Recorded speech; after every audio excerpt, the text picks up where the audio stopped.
This video is sponsored by Surfshark. Hello everybody, welcome to Mike's Mike. My name is Mike. In this video, I'm going to be talking about my journey into K-pop as a 25-year-old. I hate saying that I'm 25 because it's one of my fundamental flaws, but it's good for dramatic effect. So that's one of the benefits of being halfway to 50. Haha. Also, fire nails. You may have noticed over the last few months that I've been using K-pop songs as intros to the videos.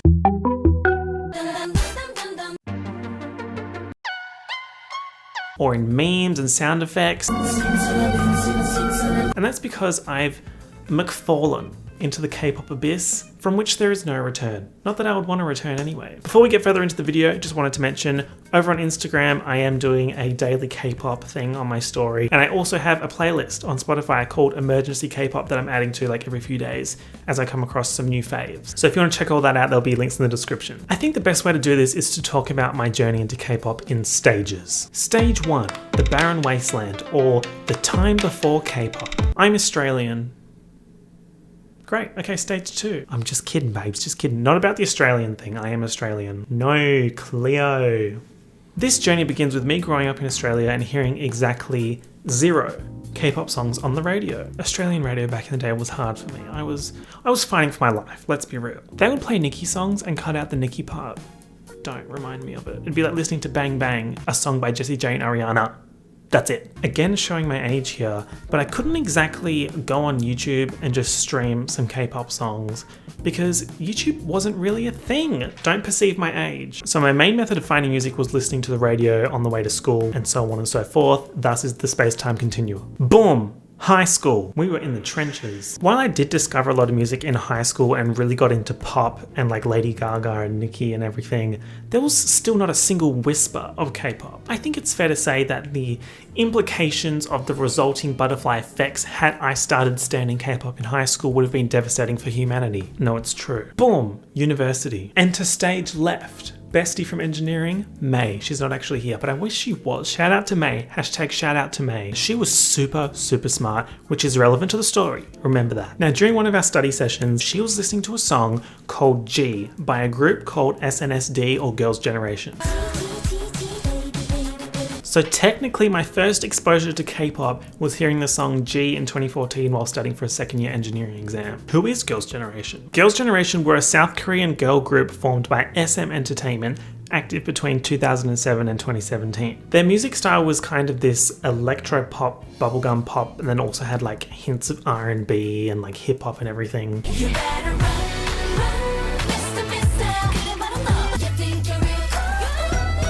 Billboard actually named Girls' Generation as the K-pop girl group of the decade in 2017.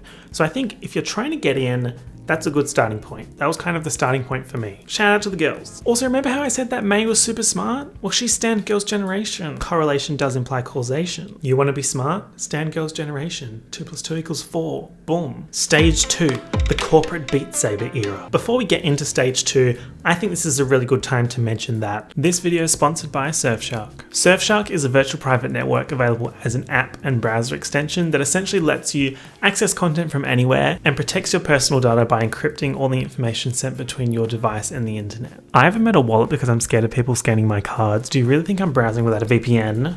Of course I have a VPN! By using Surfshark, I'm taking advantage of features such as Clean Web, which blocks ads, malware, and phishing attempts. And you know what? It's nice knowing that I'm giving myself that extra layer of protection from those threats and also from big companies that are tracking my browsing to sell that information to third parties for a profit, at least buy me dinner first. Also, Surfshark doesn't monitor, store, or track what you do online. So recently I decided that I was going to watch all the Mission Impossible movies. Found 1 to 4 on a streaming service in Australia. Where's 5 and 6? I need more Tom Cruise running content. Surfshark makes it super easy for you to change your location and unlock geo-locked content. I can just set my location to France and boom, Mission Impossible 5. More like Mission Possible, am I right? Also, Surfshark offers 1 account across an unlimited amount of devices. Want to give it a go? Use my code MikesMike, MIKESMIC, to get 83% off plus 3 extra months for free. Surfshark offers a 30-day money-back guarantee, so there's no risk for you to try it out for yourself. Make sure you check out the link in the description and don't forget to use my code. Thank you Surfshark for sponsoring this video, and let's get back to it. So I graduate from my postgrad degree and I head straight into the workforce, straight into the hamster wheel. I was so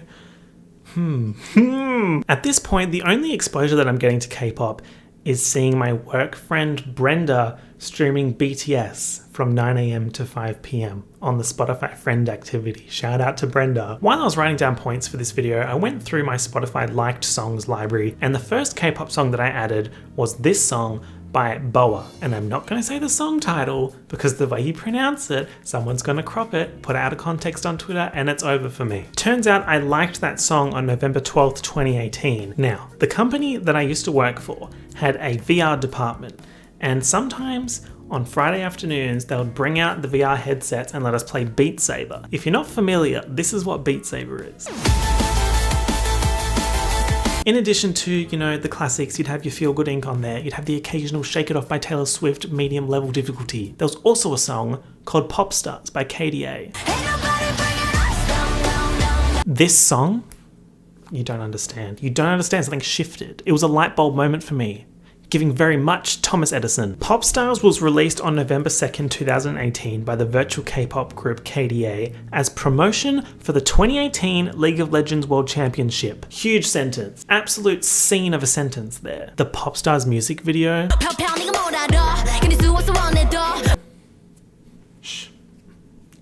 You don't get it, you don't understand. I screamed astronomically. I remember watching it for the first time and needing CPR. The animation is insane. The song is very good altogether. Yeah, armed and ready to stand. Go and look at the animation on their next music video single, More. What is there to say? This is a movie. It feels wrong that I'm watching this for free. Kali that girl, Kali go girl, Kali don't stop, Kali don't skirt. Kali that girl, a Kali go girl. Kali don't stop, Kali go skirt. Kali got a job, Kali go to work, Kali go home, Kali got a dog. Kali wake up the next morning, Kali's in the hamster wheel. Girls' Generation put me in a car and pushed me to the edge of a cliff. And then KDA kicked me over the edge with an 8-inch animated stiletto. And I fell into the abyss. Stage 3. WTF is a fan cam. Let us now discuss the fan camification of my Twitter feed. Around the same time that I was pushed off the precipice, I started following Pop Crave on Twitter. Fan cams always on my Twitter feed. I'd open the Twitter app, fan cams. I'd close my eyes at night, fan cams. At first, I was afraid. I was petrified. Honestly, at the time, I think I was just annoyed because I didn't know if I had enough mobile data to be outside on Twitter and a video would autoplay every 2 seconds. Also, I think while this was happening, there was some kind of like weird Western media defense against K-pop, writing articles about how K-pop was destroying Twitter and how the rise in use of fan cams indicated the downfall of the internet. Like, shut up, maybe. The story did shift, however, when it came out that K-pop stans were using fan cams to flood pro-Trump hashtags. Honestly, a moment for the history books. Mark my word, that will be studied. It'll be in like the 2070 history syllabus. Will they even have books in 2070? Actually, I'll probably be alive. So stay tuned for updates. I'll find out and I'll let you know. Subscribe for more. Also, another thing about Western media at the time, they kind of made it sound like K-pop fans were just this giant united group that loved BTS, full stop, end of sentence. And don't get me wrong, I love BTS. I've had the BTS meal more times than I'd like to say. I got a targeted notification from Twitter the other day about the trending hashtag Jimin's forehead. Stream butter. But yeah, that kind of reducing the entire K-pop industry to just BTS, I didn't really like how they did that. It kind of also made it sound like BTS was huge for no reason, like the music wasn't good, they were just big because they're the only option. It's getting weird. BTS is genuinely massive though. Like, I was reading that their annual revenue is something like 4.5 billion, which contributes about 0.5% to the South Korean GDP. The GDP. For context, Korean Air, the airline brings in about 0.7% to the GDP, and BTS brings in 0.5%. So on my journey at this point, I was seeing the fan cams, I was mildly annoyed, until I wasn't annoyed because I started recognizing the people in the fan cams. After finding out that 2 of the members of KDA were in G-Idol, I was streaming G-Idol music. Oh my God. And then Spotify was recommending me all the big girl groups. I'm talking like Red Velvet, Luna, ITZY, Twice. Also around this time, there were a lot of artists that I listened to collaborating with K-pop groups. So for example, BTS feat Nicki Minaj, Idol. Then there was also Charlie XCX doing Dream Glow, also with BTS. And while I was becoming aware of these big groups, I was also seeing all the records and stuff that they were breaking consistently on Twitter, and I didn't really understand the kind of scale of that until I understood how the charts work. And I've said this before, so I'll be quick, but basically the Billboard charts only count streams inside the US. So by BTS topping the singles and albums chart in the States, that's a big deal. At the end of the day, good pop music is good pop music, no matter what language it's in. So at this point, I felt like I was in deep, per se, but things were about to get deeper. At this point, I thought that Odd Eye Circle was Luna, and they just like changed the name for an EP and then changed it back. Don't. Stage 4, The Iceberg. Deep breaths. SM Entertainment. Subgroups. NCT Australia. The Luniverse. JYP. Stacy ASAP 0.75 speed. RM has an IQ of 148. But Professor, what if I gets hacked? Is Momo part of the Yakuza? This is where I am now. Actually, also, let's backtrack a little bit. Kind of at the end of stage 3, I started going to dance classes. And, you know, I started off doing hip hop and R&B, and then one day we decided to go to K-pop class. And again, it's a timeline shifting event. I reckon at the end of your life, you should get like a slideshow of all the seemingly small events that actually resulted in enormous consequences. And I think starting K-pop dance class was one of those for me. That shit is so fun, it almost feels criminal. Stream Criminal by Taemin. For stage 4, I think the iceberg analogy fits really well. Basically, this meme format puts things on a scale of increasing obscurity or nicheness. For me, I would say the top of the iceberg is, you know, like your BTS, KDA, Girls' Generation, Red Velvet, Luna, Twice, ITZY, the girls. And then kind of the next level down, I'm on the next level. I can't escape. I'm on the next level. But Professor, what if I gets hacked? Professor, what if I get hacked? The next level for me, I would say, is like Stacy and Hype and Everglow, and then also all the subgroups. Actually, let's talk about subgroups or subunits. I hadn't really heard of subgroups or subunits before getting into K-pop because it's not really something you see in Western music. And I say that because if you think of like an American or European boy group or girl group, you know, there's usually like 5 members max. Luna has 12 members. It's hard to, you know, have every single person in that 12-person group have an equivalent amount of screen time during music videos and also have enough content that they individually stand out. So splitting the group into subgroups makes a lot of sense. And the interesting thing is, when they split into subgroups, it's not like that's it, the main group's done. They still come back and release songs as the main group. It's such a good idea. Imagine if during the height of One Direction, Harry and Zayn split off, and then Louis, Liam and Niall split off into like different groups that had different names, released music, and they came back together and released songs as One Direction. In terms of Luna subunits, there's 3, and I would have to say that my favorite is Odd Eye Circle. They made Girlfront and Lunatic, and you've probably heard those in a fan edit somewhere.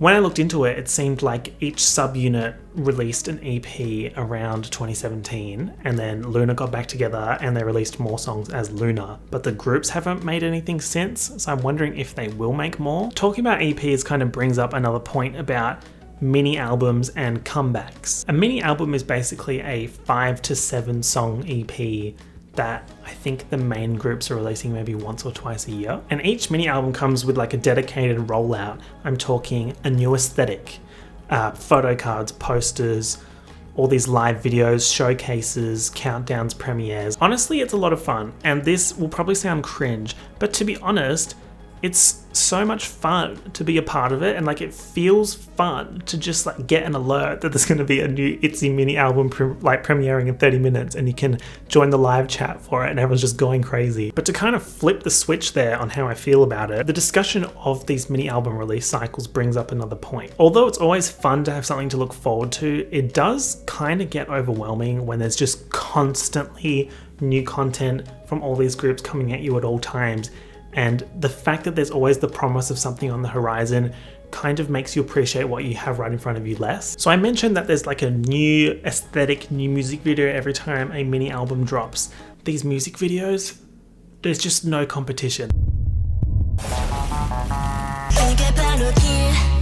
just the choreography and effort that goes into making a new routine every single era is just wild to me. Like, if you want to be a K-pop idol, you have to be a good dancer. You can't not be a good dancer. I can think of some of the artists that I listen to that, yes, I love their music and I love their voice and everything, but then on stage, their stage presence is more just them standing there. Or they dance, but it's not like super elaborate.